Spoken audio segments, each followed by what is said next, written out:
A millionaire disguises himself as a waiter and enters his own restaurant. A week later, he is horrified. The air was heavy in the Carter restaurant's headquarters conference room. James Carter, only 30 years old, sat at the head of the long mahogany table, feeling the weight of the world on his shoulders. It had only been 2 months since the sudden death of his father, Thomas Carter, and the impact of that loss still echoed through every aspect of his life. He wasn't prepared to take over the luxury restaurant chain his father had meticulously built over decades, but he had no choice. What had once been a distant, respectful view of his father's empire had now become his responsibility. He, who had spent the last few years focused on developing his own career, away from the family business, now found himself forced to take the reins of a legacy that seemed far bigger than he could handle. The first few months in charge had been turbulent. The demands were relentless, with advisors and managers bombarding him with decisions to make, and the numbers. Oh, the numbers. James was never a numbers guy, and now they seemed to be all that mattered. Each week, the financial reports showed a sharper decline in profits, something his advisors insisted was a reflection of the economic crisis and changing consumer behavior. But James knew there was more to it. He spent the night reviewing reports and analyzing data, but the answers he was looking for weren't there. Something wasn't adding up. The customer complaints, though sporadic, were becoming increasingly frequent. Comments about the quality of service, once impeccable, were now mingling with insinuations that the Carter restaurant's standards were slipping. James couldn't accept that. He knew what his father would think if he were alive. Excellence was non-negotiable. But how could a man who had spent most of his adult life trying to escape his father's shadow now save the legacy he had left behind? Doubt gnawed at James, but he knew something had to be done, and quickly. His father always told him that the key to success was understanding the business inside and out. Thomas Carter, although the owner, wasn't afraid to get his hands dirty, literally. He was known for spending entire days in the kitchens of his restaurants, helping the chefs, listening to the waitstaff, and above all, meticulously observing every detail of the service. That's what James needed to do. If he wanted to save Carter restaurants, he would have to truly understand what was happening. But how? He was the boss now, and his presence commanded respect, and sometimes fear, among the employees. He knew that in his position, he would never hear the whole truth. No, he would need a different approach. That's when the idea came to him. Simple but risky. James decided that he would infiltrate one of his own restaurants. Not as the owner, but as a simple employee. If he wanted answers, he would have to get them on his own. Away from the watchful eyes and flattery that his position attracted. He would disguise himself as a waiter, adopt a new identity, and work alongside those who, apparently, had lost the motivation to maintain the standard his father had set. The decision wasn't easy. James knew that this would put everything at risk: his reputation, his control over the company, and even his safety. But he also knew there was no other way to discover the truth.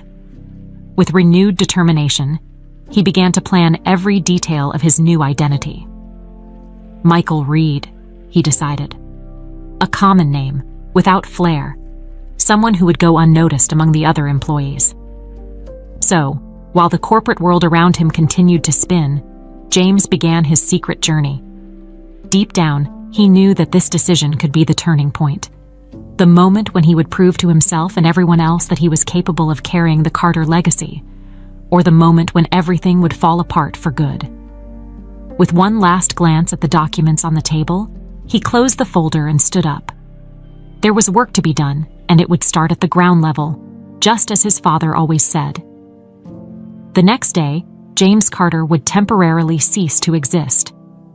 In his place, Michael Reed would be ready to uncover the hidden secrets threatening to destroy his family's empire. Michael Reed was an ordinary man. At 30 years old, he had nothing extraordinary to tell about his life.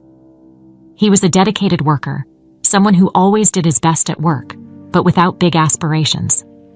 At least that was the narrative James Carter had created for his new identity. By assuming this role, he knew he would need to completely distance himself from the man he had always been, the young heir to an empire, accustomed to a certain level of respect and authority. Now, he would be just another employee at the Star. The transformation process was meticulous. James spent hours studying the behavior of the waitstaff who worked in his restaurants, observing how they interacted with customers, colleagues, and even themselves. He needed to adopt the right posture, the appropriate tone of voice, and most importantly, the submissive attitude that often came with the job. No detail could be left to chance, as any slip could compromise his disguise. He cut his hair in a simple style, exchanged his expensive clothes for a basic waiter's uniform, and rehearsed his new life story. Michael Reed was a man who had worked in various restaurants over the past 10 years, always in search of a better opportunity. When applying for the job at the Star, he made it clear that he was willing to do whatever it took to impress. His record was clean, with no flashy references, just enough to secure a position at the restaurant without raising suspicion. On the day James introduced himself as Michael for his first shift, he felt a flutter in his stomach that he hadn't experienced since childhood. It was a mix of excitement and fear. He was about to enter a world completely different from the one he was used to. The difference, however, was that this world he had created himself, even without ever seeing it up close. As he entered the restaurant, he was greeted by a supervisor named Greg, a middle-aged man with a stern appearance who seemed to carry the weight of years of hard work on his shoulders. Greg wasn't the type to smile easily, and his critical gaze examined Michael from head to toe, as if trying to detect any sign of weakness. "So you're the new waiter?" Greg asked, with no trace of enthusiasm in his voice. "Yes, sir. Michael Reed," James replied, with a slight nod of his head, as if he was already adopting the subservient posture he knew was expected of someone in his new position. Greg just nodded, seemingly satisfied with the straightforward response. "Here at the Star, we don't have room for mistakes. You follow the rules, do your job, and we won't have any problems with each other. Clear?" James nodded, feeling the weight of Greg's words. Life inside wouldn't be easy, but he was determined to see things through the eyes of an ordinary employee. It was the only way to truly understand what was happening. James was introduced to the other team members, all of whom were busy with their respective tasks. The kitchen was buzzing with activity, chefs shouting orders and cooks darting from one side to the other, each with a specific role. In the dining area, waiters and waitresses moved quickly between tables, trying to meet the constant demand from customers who expected impeccable service. Michael was placed under the supervision of Emma Wilson, an experienced waitress who, despite the rush, always had a warm smile to offer.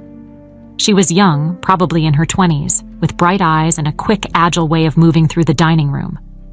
From the first moment, James noticed that Emma was the kind of person who did her best to keep morale high, even when the work environment seemed determined to stifle any spark of joy. "So, Michael, ready for your baptism by fire?" Emma joked as she tied her apron. "Things can get pretty intense here, but if you keep up the pace, you'll do just fine." James smiled, grateful for the warm welcome. "I'm ready. Thanks for helping me get settled in." She nodded and began showing him the basic routines, from how to set a table to the right way to handle tricky orders. As the day went on, James noticed that the atmosphere at the Star was very different from what he had imagined while sitting in his office. He had always believed that his restaurants ran like well-oiled machines, where every employee knew their place and performed their tasks with precision. But what he saw was a tense environment, where smiles seemed forced, and the pressure to deliver flawless service at every moment was almost tangible. Mistakes, though rare, were treated harshly. He saw a waiter reprimanded for serving a table 2 minutes late, and a cook criticized for not preparing a dish exactly as the customer had requested. Every slip-up was noted, every failure magnified. Although completely immersed in his new identity, James couldn't help but feel the tension in the air. He knew he was about to uncover something much bigger than just operational errors. There was something deeply wrong in that place. And as Michael Reed, he was determined to find out what it was, even if it meant risking more than ever. Now familiar with the daily tasks, Michael Reed began to integrate into the Star team. Although he was focused on observing the environment, he found himself bonding with some colleagues, especially Emma Wilson. The young waitress was a ray of light in a place that, for James, was increasingly revealing itself to be dark. Emma was the kind of person who radiated positive energy, even when things seemed to be falling apart around her. She always had a kind word for others and never hesitated to help, even when her own responsibilities were piling up. For James, it was clear that Emma had a genuine love for her work, despite all the hardships. During one of their breaks, as they rested in the small employee break room, James saw an opportunity to learn more about the internal dynamics of the restaurant. "Emma, how long have you worked here?" he asked, trying to sound casual but eager to hear her answer. She smiled, grabbing a bottle of water. "It's been almost 3 years now. I started right after high school. This place, it's intense, but I like to think I make a difference for the customers, you know?" James nodded but noticed a shadow of fatigue in her eyes, something she tried to hide with a smile. "You really seem to like what you do," he commented. "But it can't be easy, right? I mean, dealing with all the pressure and everything." Emma sighed, hesitating for a moment before replying. "I do like it, yeah. But sometimes it's tough, Michael, especially when you work so hard and it feels like no one notices." James leaned in, interested. "What do you mean? The customers don't notice your effort?" She shook her head, looking down. "It's not so much the customers, it's more the management. We're constantly under pressure here. If something goes wrong, even if it's something tiny, we're the ones who get blamed. The pressure to meet the targets is huge, and we often feel like machines, not people." James felt a pang in his heart. This was exactly what he feared: a disconnect between management and staff, which reflected in the customer experience. "And how do you deal with that?" he asked, trying to understand how Emma managed to stay positive. She shrugged with a sad smile. "I guess I try to focus on the little things that still make me happy. The coworkers, the small chats with customers. But some days it's hard. Sometimes you just want to hear a thank you or a good job, but that rarely happens." James felt Emma's reality overlapping with the idealized vision he had of his own business. What she was describing wasn't just a management issue, but a cultural one, something he had never really grasped from his office. The lack of recognition, the pressure to meet unrealistic targets, these things were eroding employee morale and, consequently, the quality of service. That night, after the restaurant closed, James stayed behind to help with the cleanup, something Michael Reed would naturally do, but that James Carter had never done in his life. He and Emma worked side by side, and the conversation they had during the cleanup only confirmed his suspicions. Emma told stories of coworkers who had quit because they couldn't handle the pressure anymore, of moments when she thought of quitting too, but was convinced to stay by other team members, who were also struggling to keep the work environment at least somewhat bearable. James couldn't help but admire Emma's strength. Despite everything, she remained firm, determined to do her best. But he also saw that this determination was wearing thin, and he feared that if nothing changed, Emma would eventually leave the restaurant, just like many others before her. And if people like Emma were on the verge of quitting, what did that mean for the future of the star? In the days that followed, James continued to work closely with Emma, observing how she handled customers and how, despite all the challenges, she managed to maintain a level of service that was far beyond what the management deserved. It was during this period that he began to grasp the depth of the problem. It wasn't just about goals and deadlines. It was about a fundamental lack of respect for the employees, something that trickled down from the top. The relationship between Emma and Richard Moore, the general manager, was particularly telling. Richard, whom James had only seen from a distance until then, treated Emma and the other employees with a near tangible disdain. He never missed an opportunity to criticize them, always reinforcing the idea that they were expendable. To Richard, employees were nothing more than cogs in a machine, easily replaced if they broke. James knew he would have to act, but he wasn't sure how just yet. He needed to keep watching, to understand every angle of the problem before making a move. But one thing was certain. The problem was much deeper than he had imagined. every conversation he had with Emma, every interaction he witnessed, only strengthened his conviction that something needed to change. And fast. The question now was how he could do this without blowing his cover, and more importantly, without losing the trust of those who were starting to see him not just as Michael Reed, but as someone they could rely on. The time James spent undercover as Michael Reed at the Star only served to confirm his suspicions. The root of the problems at the restaurant was, indeed, poor management. And at the center of this storm was Richard Moore. Each day that James spent there brought him closer to the true nature of the man who, in theory, should have been leading the restaurant to success. Richard Moore was an imposing figure, with broad shoulders and a stance that exuded authority.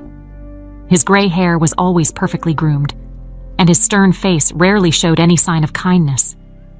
Richard's voice was firm, and he didn't hesitate to use it to impose his will.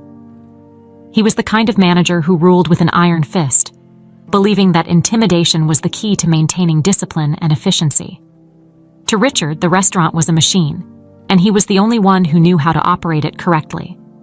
James, as Michael, soon realized that Richard had a narrow view of what it meant to manage a team. To him, employees were numbers, gears that could be replaced at any moment if they didn't perform to his expectations. The first direct confrontation that James witnessed between Richard and a team member was shocking. It was a busy afternoon, and one of the cooks, a young man named Lucas, made a small mistake in preparing a dish. The customer had requested a change in the sauce, but in his haste, Lucas served the dish with the original sauce. It was a small error, easily corrected, but Richard's reaction was disproportionate. Richard stormed into the kitchen like a tornado. His face was red with anger, and his voice cut through the air like a blade. "What the hell do you think you're doing?" he shouted, as all the other cooks froze in place. Lucas, terrified, tried to apologize, but Richard didn't give him the chance. He continued to berate the young man, exposing him in front of everyone, with no regard for the boy's dignity.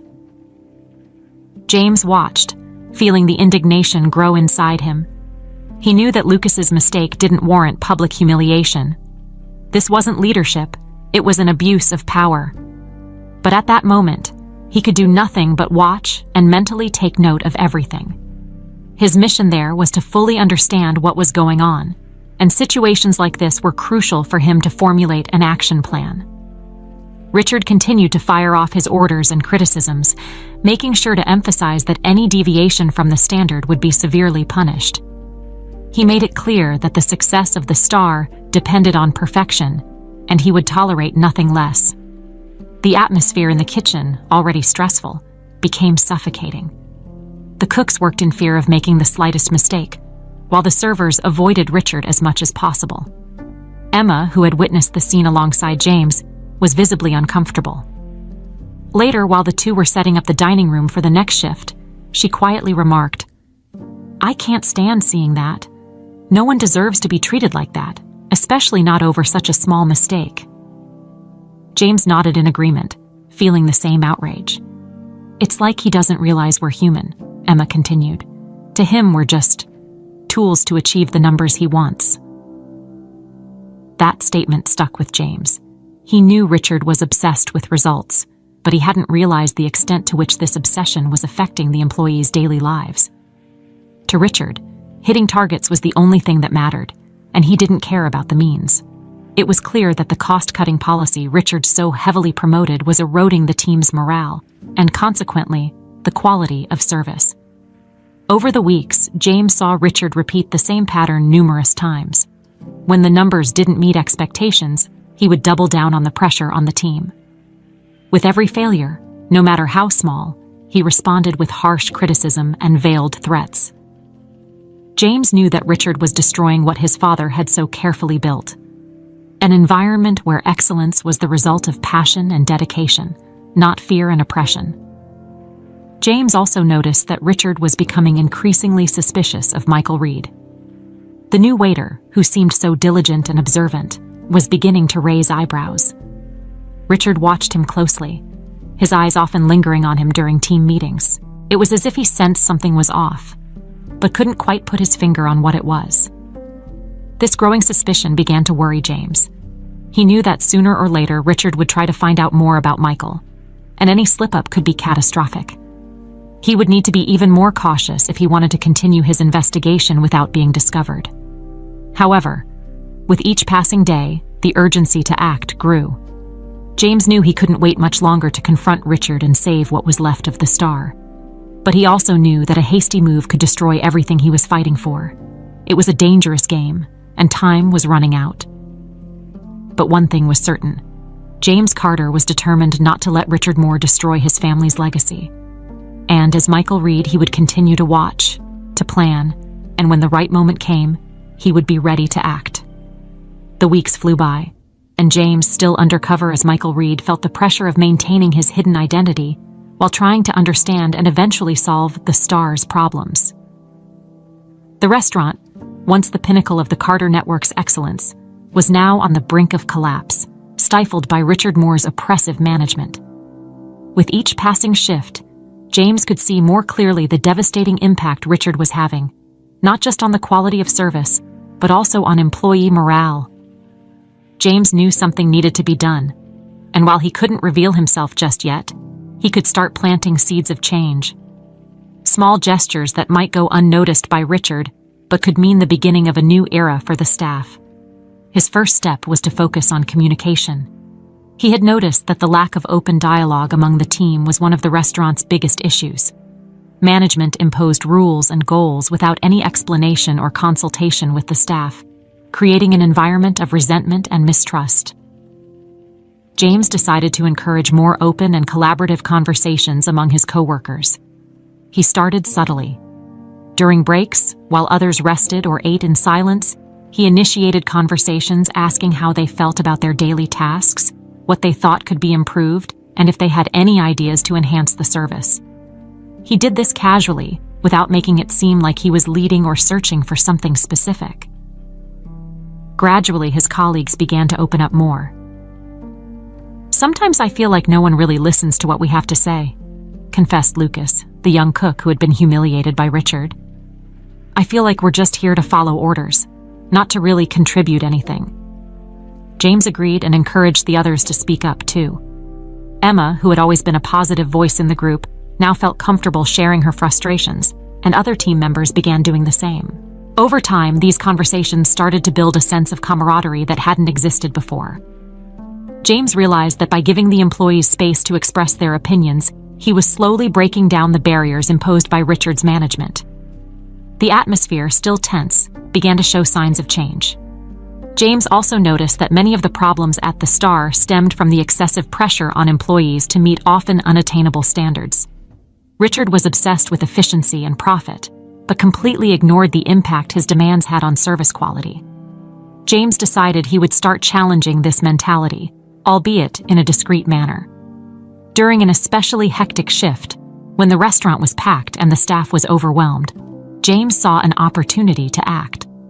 He noticed that the cooks were struggling to keep up with orders, and the waitstaff was on edge, knowing any mistake would be harshly punished. When he saw that a dish was about to go out with a small flaw, he did something unexpected. "Let's take a second to check this together," he suggested to one of the chefs, keeping his tone calm. "I'm sure if we make a quick adjustment, we can avoid Richard coming down on us for something that's really not worth it." The chef, who would usually have ignored a suggestion from a waiter, looked at him in surprise but agreed. The dish was corrected and went out perfectly, without anyone noticing the original issue. These small acts of collaboration started to spread among the staff. Employees who had once feared failure now began to support each other more, helping to avoid mistakes and improve service. James knew Richard wouldn't notice these changes right away, but he also knew that each small gesture was planting the seeds for something bigger. At the same time, James was aware that Richard was growing more suspicious. The manager had begun discreetly questioning other employees about Michael Reed, trying to learn more about the new waiter who seemed so interested in helping. James knew he would have to be even more careful, but he was also determined to keep up his efforts. One of the most critical moments came when Richard announced an unexpected performance review. He informed the team that due to recent inefficiencies, everyone would be individually evaluated, and those who didn't meet expectations would be let go. James knew this was an intimidation tactic, meant to reinforce Richard's control over the team. During the evaluations, James, as Michael, was called into Richard's office. The atmosphere was oppressive, and the tension was palpable. Richard, sitting behind his desk, cast a cold glance at James before speaking. "So, Michael, how do you think you're doing so far?" James stayed calm, knowing any hesitation could raise suspicions. "I think I'm adapting well, sir. I'm learning the restaurant's dynamics and doing my best to contribute to the team." Richard leaned forward, his eyes narrowing. "Contributing, huh? I've heard you've been quite active, suggesting changes and encouraging conversations among the staff. Is that true?" James knew he was treading on dangerous ground. "I believe a team that communicates well works better, sir. And the more I understand how the restaurant functions, the more I can help prevent problems." Richard didn't respond immediately. He seemed to be considering something, his eyes fixed on James as if trying to solve a puzzle. "You're here to work, Michael, not to lead. Remember that. Now, get back to your station and do your job." James left the office, feeling Richard's gaze on his back. He knew he was being watched, but he also knew he couldn't stop now. The changes he was starting to implement were small but crucial, and as long as he kept his true identity hidden, he would still have time to make a difference. James, disguised as Michael Reed, knew he was playing a dangerous game. With each passing day, he got closer to the truth about what was ruining the Star. But it also became more evident to Richard Moore that there was something unusual about the new waiter. The tension was palpable, and James felt the constant weight of Richard's watchful eye, who seemed determined to learn more about Michael Reed. The changes James had begun to implement were having a positive, though subtle, impact. The employees, once fearful and demotivated, began working with a bit more confidence, knowing there was someone among them who supported them. However, this improvement did not go unnoticed by Richard, who started to notice that the team was more united than ever. To Richard, this newfound unity was suspicious. One day, during one of the morning team meetings, Richard gave an unexpected speech. "I've noticed that some of you are getting a bit too comfortable," he began, with a tone that suggested this wasn't necessarily a good thing. "That's admirable, but let me remind you that we're here to work, not to socialize.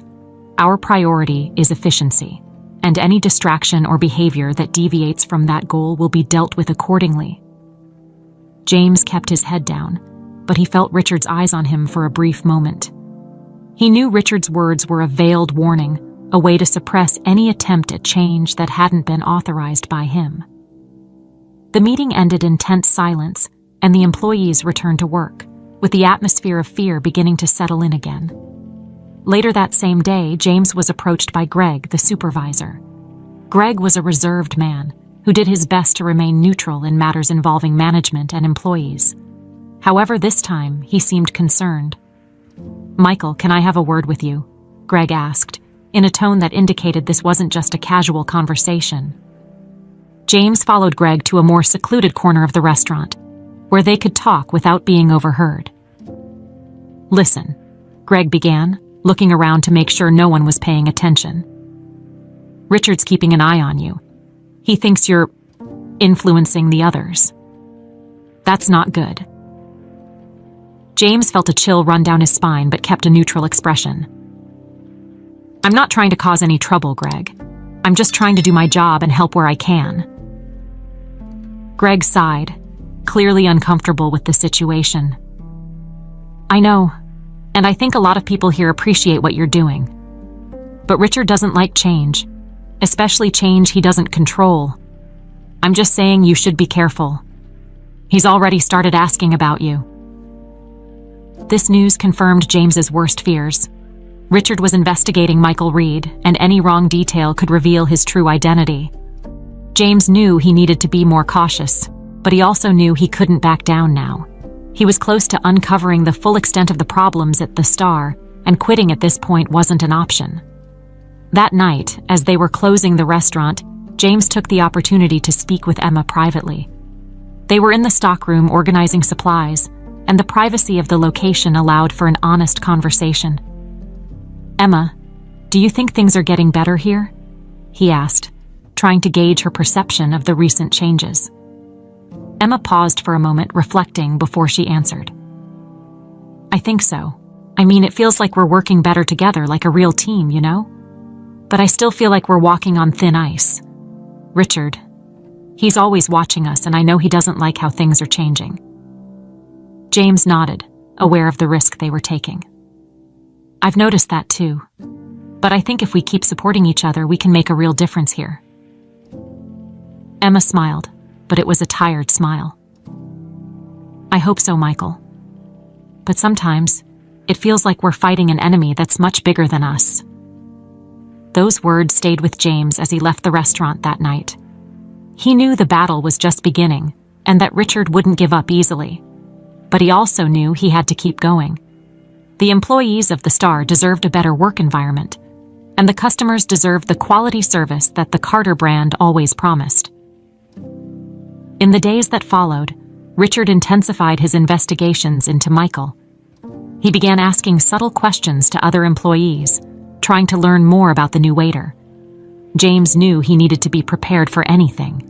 He reinforced his disguise, mentally reviewing all the details of his new identity, ensuring that he wouldn't let anything slip that could raise further suspicion. One day, while organizing orders in the kitchen, James noticed Richard watching him closely. Richard approached and, with an almost casual tone, asked, "Michael, where did you say you were from again?" The question seemed innocent, but James knew it was a trap. "I'm from a small town in the countryside, sir. I don't think you've heard of it. I worked at a few local restaurants before moving here," James replied, his voice calm and confident. Richard nodded, but James knew the manager wasn't convinced. "You seem quite competent for someone who's only worked in small places," Richard commented, leaving the insinuation hanging in the air before walking away. This interaction made James even more alert. He knew Richard wouldn't stop until he discovered who he really was. The pressure was mounting, and James needed to find a way to act before it was too late. He had to save the Star, but to do that, he would have to be smarter and faster than Richard. The atmosphere at the Star was more tense than ever. Every employee felt the weight of Richard Moore's watchful eyes, and James knew that the moment of truth was approaching. Richard's distrust had grown to an unsustainable point, and James felt that at any moment, he would be forced to reveal himself. He had spent weeks infiltrating, observing, trying to change things subtly, but now it seemed like everything was about to explode. The confrontation James feared finally came on a busy night when the restaurant was packed. The dining room was full of demanding customers, and the staff was working to the limit.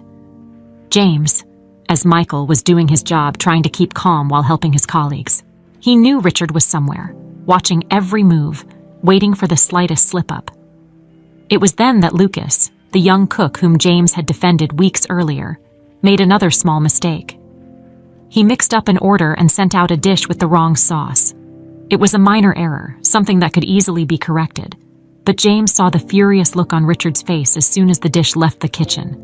Richard marched into the kitchen, fists clenched, and began yelling at Lucas, this time in an even more cruel and humiliating manner.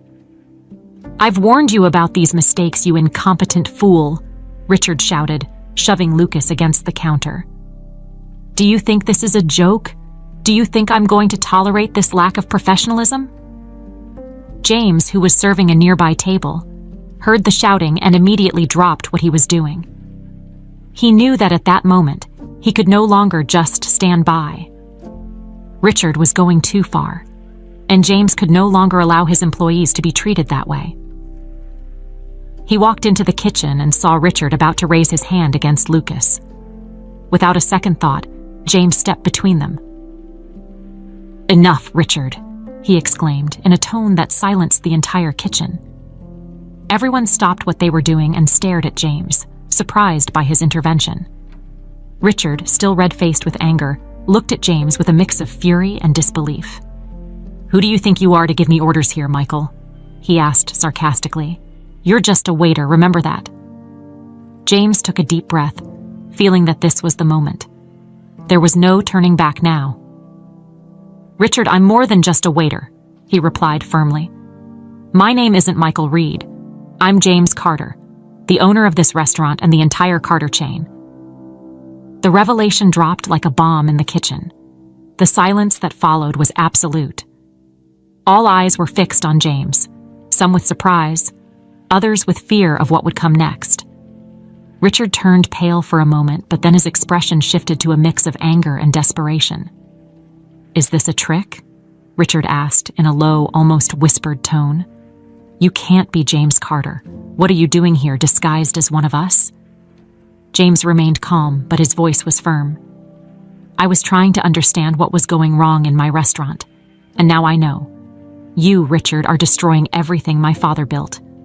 Your tyrannical management, your disrespect for the employees, all of it is ruining the Carter family legacy, and that's going to stop now."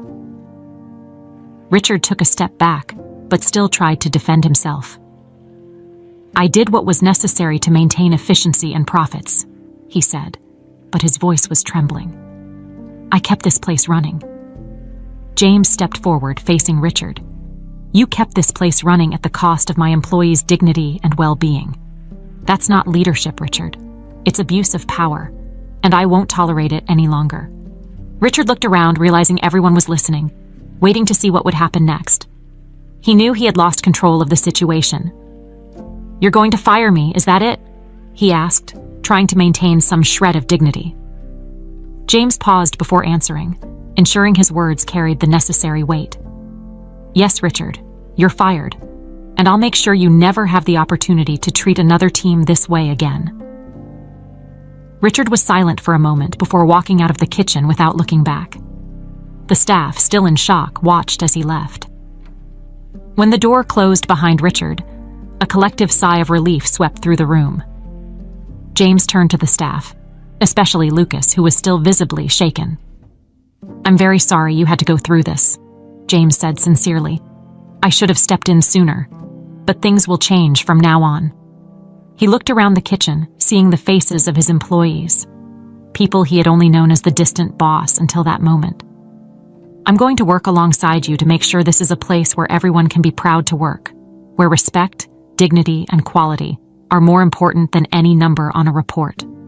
Emma, who had entered the kitchen in the middle of the confrontation, smiled at James, her eyes shining with gratitude. She was the first to speak. "Thank you, Mr. Carter. I think I speak for everyone when I say we're relieved to know things are going to change." James nodded, feeling the weight of responsibility, but also the relief of finally revealing his identity. He knew the work was just beginning, but now, with Richard out of the way, he had the opportunity to rebuild what had been lost. The news of Richard Moore's dismissal spread through the Star like wildfire. The manager everyone feared, the man who ruled with an iron fist, had been removed in a matter of minutes. For the staff, it was as if a storm had finally passed, leaving behind a strange sense of relief mixed with uncertainty about the future. The one they believed had absolute power had been brought down by someone they thought was just another waiter. James Carter, now without the disguise of Michael Reed, felt the gravity of the moment. The revelation of his true identity and Richard's subsequent dismissal were necessary actions, but he knew these were just the beginning. The real work, rebuilding trust and restoring the quality his father had established, was still to be done. The day after Richard's dismissal, James called a meeting with the entire team.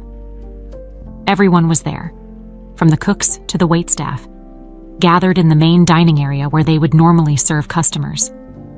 The atmosphere was charged with tension, but also with new hope.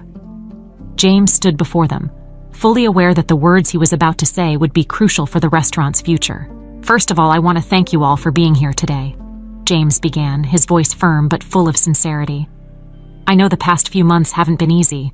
You've been working under immense pressure, and I know many of you felt there wasn't enough support or respect to continue.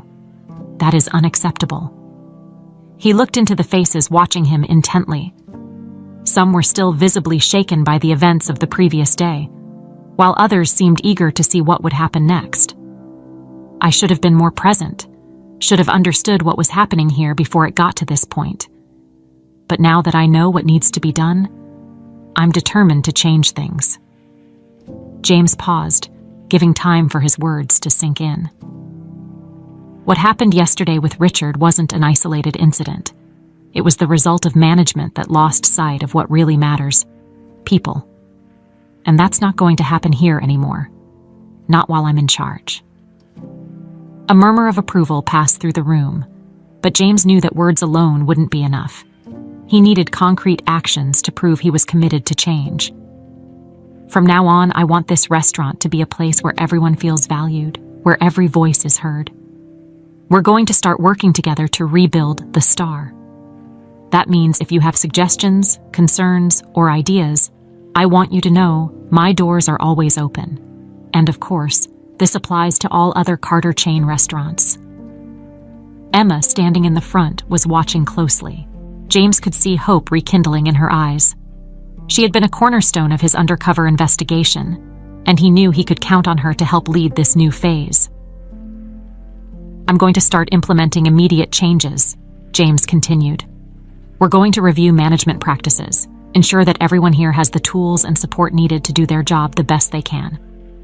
I also want to ensure that the work environment is respectful and positive. This is non-negotiable." He then looked directly at Emma, making sure to include her in the conversation. "Emma, you've been a source of support and motivation here, even when things were tough.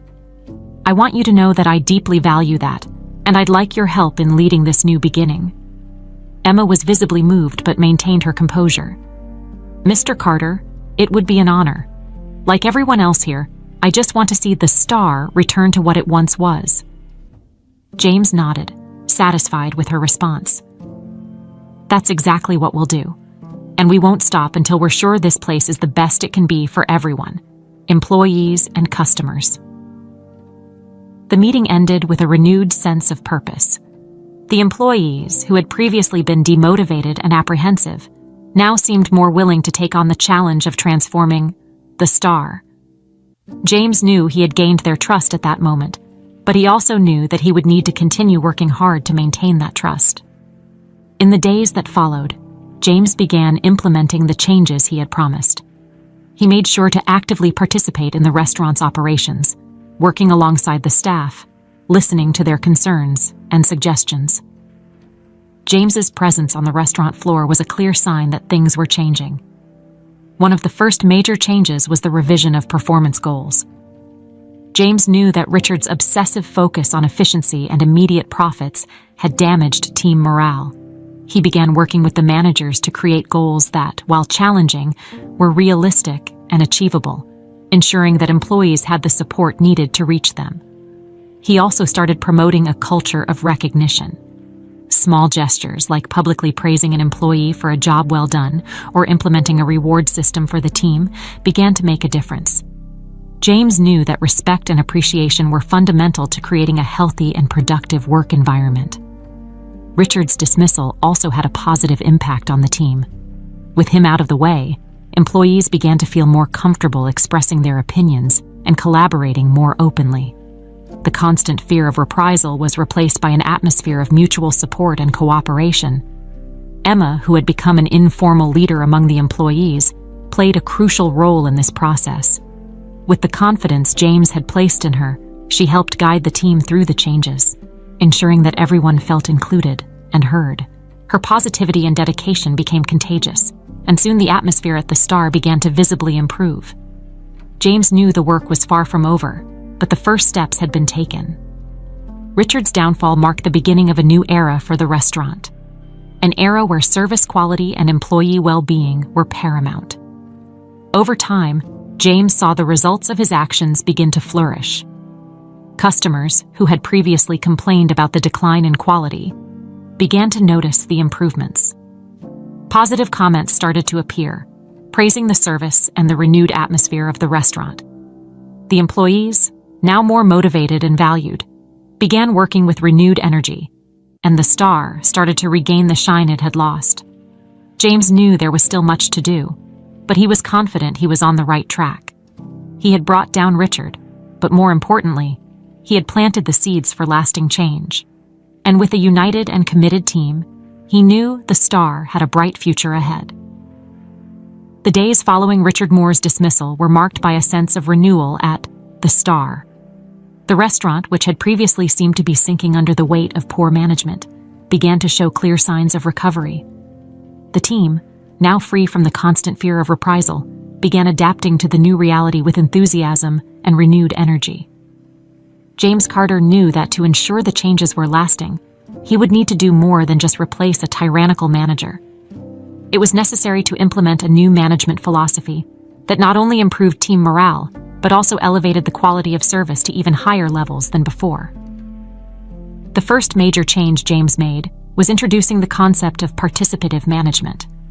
He firmly believed that those on the front lines, the waiters, cooks, and supervisors, had the best ideas for improving the restaurant's daily operations. He began holding weekly meetings with the entire team, where anyone could voice their opinions, suggest improvements, and openly discuss the challenges they faced. These meetings quickly became the highlight of the week for many employees. For the first time, they felt their voices were being heard and their contributions valued.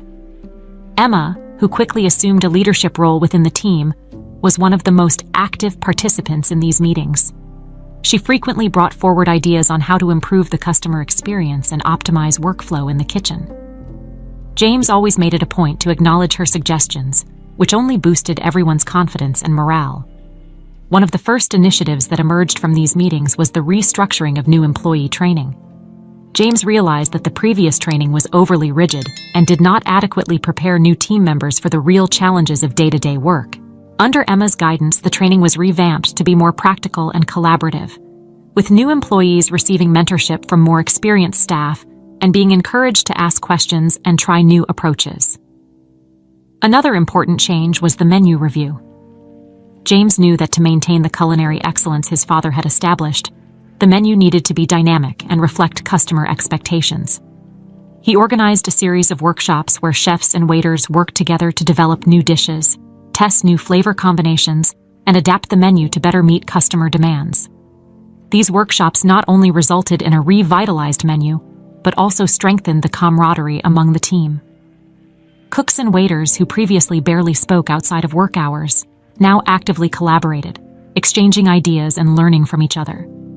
This collaboration was reflected in the service, which became more efficient and harmonious. As these changes began to take hold, customers started to notice the differences. Positive comments began to appear, both on social media and in face-to-face conversations. James made a point of monitoring this feedback and sharing it with the team during meetings, ensuring that everyone knew the positive impact of their work. However, James knew he couldn't afford to rest on his laurels. He was determined to expand the improvements at the Star to the entire Carter chain. To do this, he began visiting the other restaurants in the network, applying the lessons learned at the Star, and adapting the changes to the particularities of each location. But while working on the transformation of the Star and the other restaurants, James also found himself growing closer to his team. He realized that to truly lead effectively, he needed to be present, not just as the owner, but as someone who understood the daily struggles and triumphs of his employees. James started spending more time on the floor, interacting directly with customers and staff. He helped serve tables, actively participated in the kitchen, and even assisted with cleaning up at the end of the night. His constant presence and willingness to work side by side with the team made the employees feel even more valued and motivated. Emma, in particular, became an indispensable ally in this transformation process. Her ability to connect with colleagues and her passion for the work were contagious. James trusted her to help implement the changes and to keep team morale high, especially during challenging times. The relationship between James and Emma deepened, based on mutual respect and a shared vision of transforming the Star into a model of excellence. Emma not only became a vocal presence in meetings, but also began to be seen as a natural leader by the team. Her colleagues looked to her for guidance and support, and she was always ready to help. The transformation at the Star didn't happen overnight, but over time, James watched the restaurant become a place of pride for everyone involved. The atmosphere was lighter, customers were more satisfied, and employees felt part of something bigger than just a job. They were a team, united by a common purpose. With trust restored and service quality renewed, The Star began attracting new customers, and even former patrons who had distanced themselves due to past issues started returning. The restaurant's reputation, which had been tarnished by Richard's poor management, began to be restored, and James knew this was just the beginning. He still had a lot of work ahead, but now, with a motivated and committed team by his side, he was more confident than ever that the Carter chain was on its way to a new era of success. And it all started with the transformation at The Star, which had become the model of how a restaurant could thrive when people were put first. With the changes implemented and the atmosphere at The Star revitalized, James began to notice a palpable transformation, not just among the staff, but also in how the restaurant was perceived by the public. The quality of service, which had been the cornerstone of the Carter restaurant's reputation, was finally returning to what it had always been, and in many ways, it was even surpassing expectations. Customers started to feel the difference as soon as they walked through the doors of The Star. The environment, once tense and heavy, was now warm and inviting. The smiles on the staff's faces, which had once seemed forced and tired, were genuine. Every detail, from the way the tables were set to the presentation of the dishes, reflected the new energy that James and his team had infused into the restaurant. James paid close attention to customer feedback. He knew that to fully recover the reputation that had been damaged, it would take more than just good intentions. He needed tangible results, and that meant listening carefully to those who mattered: the customers. Each night he made it a point to talk to the diners, asking about their experiences, taking notes on suggestions, and ensuring that any issues were resolved quickly. On one of those nights, as he moved from table to table, James was approached by an older couple, long-time customers who hadn't visited the restaurant in years. "It's been ages since we last came here," the man said with a nostalgic smile, "but we decided to give it another try, and we're impressed. It feels like The Star has become that special place it always used to be for us." James felt a wave of satisfaction hearing those words. "I'm so glad to hear that," he responded sincerely. "We've been working hard to make sure all our customers feel welcome and have a memorable experience." These kinds of interactions became more frequent as time went on. Positive comments began to pop up on social media, and word spread that The Star was back to its former glory. Food critics, who had been harsh in their previous reviews, returned to the restaurant and praised the improvements. Some of the city's most influential publications even highlighted The Star as a successful example of revitalization in the dining scene. However, James knew he couldn't afford to be complacent. Restoring the reputation was just the first step. Maintaining it would be an ongoing challenge. He continued to lead his team with the same determination, encouraging innovation and excellence in all aspects of the business. One of the strategies James adopted to keep up the momentum was the creation of an internal feedback program, where employees could suggest improvements anonymously if they wished. He wanted to ensure that everyone's voices were heard, not just in meetings, but whenever they felt the need to express something. This program not only helped identify areas that needed adjustment, but also reinforced the culture of transparency and collaboration that James was determined to cultivate. Emma, who was now taking on an increasingly central role in the management of the restaurant, was instrumental in implementing this program. She was the one who most encouraged her colleagues to participate and trust that their opinions would be taken seriously. "What we're building here isn't just a restaurant, it's a community," she would say whenever a new employee joined. And in a community, every voice matters. James watched with pride as Emma's positive impact on the team became more evident. She not only helped keep morale high, but also inspired others to push themselves harder and always strive for the best. He knew that much of The Star's recent success was due to her natural leadership and the way she embodied the values he wanted for the Carter network. The results were becoming apparent not just in feedback but financially as well. The customer flow increased, and with it, revenues began to consistently recover. James monitored the numbers closely, but unlike Richard, he didn't let profits be the sole indicator of success. To him, true success was seeing his employees happy and fulfilled, knowing they were contributing to something bigger. One night, while reviewing the numbers with Emma after closing, James couldn't help but express his gratitude. "Emma, I couldn't have done this without you," he said, looking her in the eye. "You've been essential to this transformation, and I know that with you by my side, we can take this even further."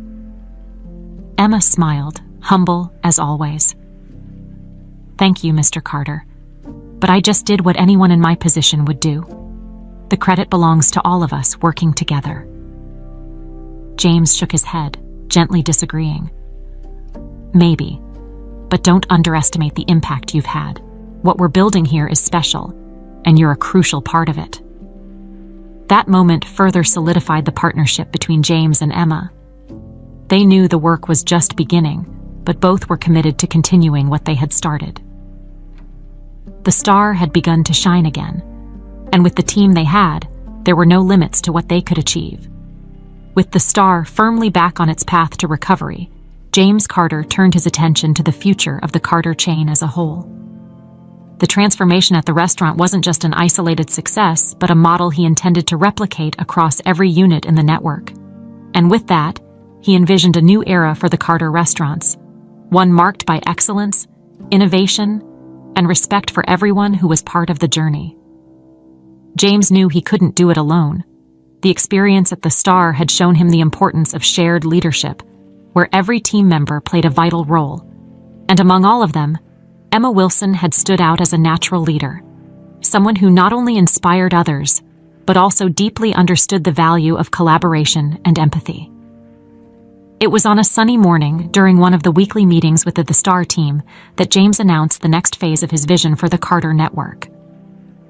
"I want you all to know that the incredible work you've been doing here hasn't gone unnoticed," he began, smiling proudly. "You've managed to turn this restaurant into something we can all be proud of, and I want to bring that same energy to all the other restaurants in the network." The team's eyes lit up with enthusiasm. It was clear that pride in what they had accomplished so far was deeply rooted, and the idea of taking this experience to other units filled them with motivation. "For that," James continued, "we need strong leaders, people who understand our philosophy and can help guide these changes.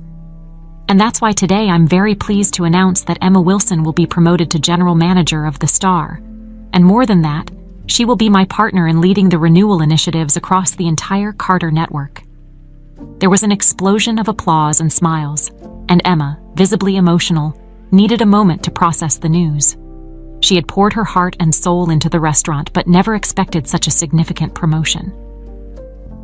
"Mr. Carter, I don't know what to say," she began, still trying to find the right words. It's an incredible honor. I just want to do my best." James stepped forward and shook Emma's hand firmly. "You deserve it, Emma. Everything we've achieved here is largely thanks to you, and I know that together we can bring this transformation to all our restaurants." With this new position, Emma began working alongside James to implement changes in the other restaurants in the network. She traveled to different cities, meeting the teams, understanding the unique challenges of each unit, and bringing with her the lessons learned at the Star. The reception was extremely positive, with many employees expressing relief and gratitude for finally having leadership that cared about their opinions and was willing to work alongside them, rather than just dictating orders from above. The impact of these changes began to reflect in the numbers, but more importantly, it showed in the people. Employees who had previously been demotivated and tired began to work with more enthusiasm, knowing that their contributions were valued and that they were part of something bigger. Loyal customers noticed the difference in service and quality, and new customers began to appear, drawn by the renewed reputation of the Carter restaurants. One afternoon, as James and Emma met to review the progress, he paused to reflect on all they had achieved up to that point. "It's amazing to see how much things have changed in such a short time," he commented, looking over the feedback spreadsheets from customers and employees. "But what impresses me most is how much we've all grown together." Emma smiled, feeling the same. "It's true. I never imagined we'd be here doing this a few months ago. But I think it shows how much we can achieve when we really care about people."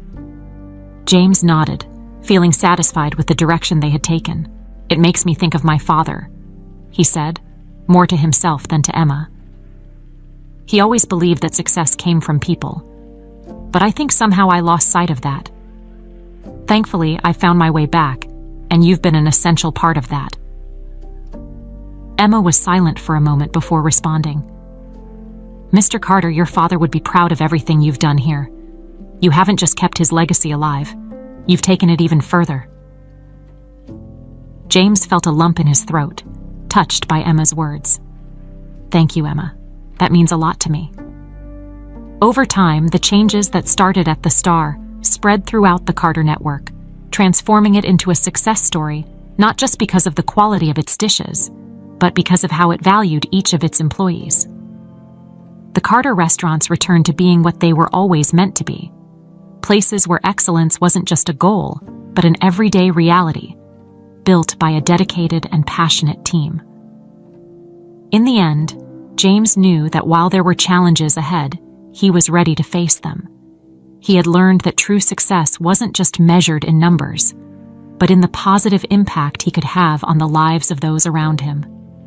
And with Emma by his side, he was ready to lead the Carter network into a new era of prosperity and respect, honoring his father's legacy in a way he had never imagined before.